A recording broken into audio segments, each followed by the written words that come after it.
Hello, everybody. This is Pastor Rick, Broadman Baptist Church, and this is the Broadman Word for Monday, May 4th, 2026. I'm going to bring you something today out of the devotional Pathway to Victory by Dr. Robert Jeffress, and it's talking about from Ecclesiastes 3:1, is God really in control? Scripture says there's an appointed time for everything, and there is a time for every event under heaven. So I guess it comes down to whether we're going to believe in the sovereignty of God, and through that sovereignty, do you believe that God is control of all of his creation? So then if you answer in the affirmative to that, then that would take it in your life to have no doubt that God is in control over his creation. You know, even the unfortunate things, somebody loses a job, somebody has an illness, somebody's spouse is unfaithful, things that happen, God is still in control. There's a lot of people who believe in the sovereignty of God until they have something go wrong, until their world is kind of shaken by something. Solomon, who wrote Ecclesiastes, is one of those folks. He wrestled with the idea of God's sovereignty mightily. He wasn't sure about it at all. And Ecclesiastes, to a certain extent, is Solomon's journal of questions that he has about life. And of course, if you've read Ecclesiastes at all, you know he asked a lot of questions. Solomon had some significant spiritual depression, and he expresses that in Ecclesiastes a number of times.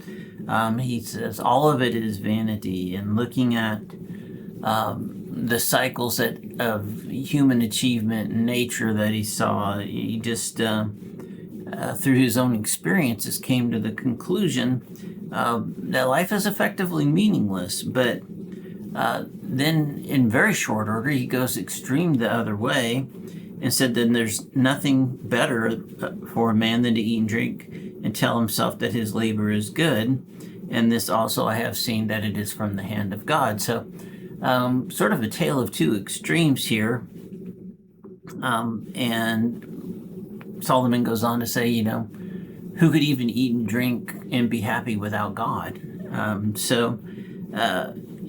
He goes on even to make more arguments for God, that life is meaningless unless you seek God, unless you take God into account, unless you are alive in God's will.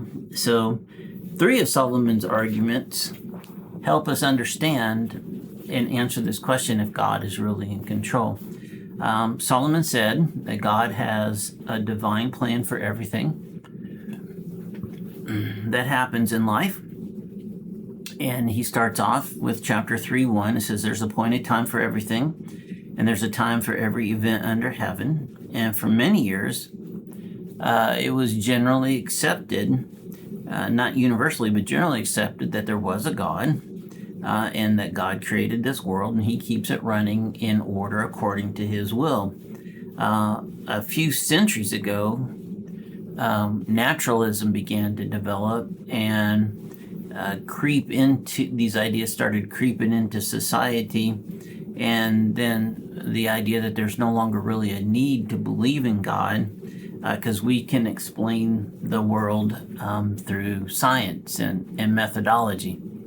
But there is no conflict between true science and the Bible. The Bible tells us in the beginning, God created the heavens and the earth, and the same God who created this world and upholds all things by the word of his power, Hebrews 1:3 says, is right now upholding your whole world. Even if your health is declining, your finances are shrinking, whatever might be going on with you, even if your relationships are seemingly out of control, God says, I am in control of your world. And so ultimately, Solomon comes to that conclusion as well. And in saying there's an appointed time for everything,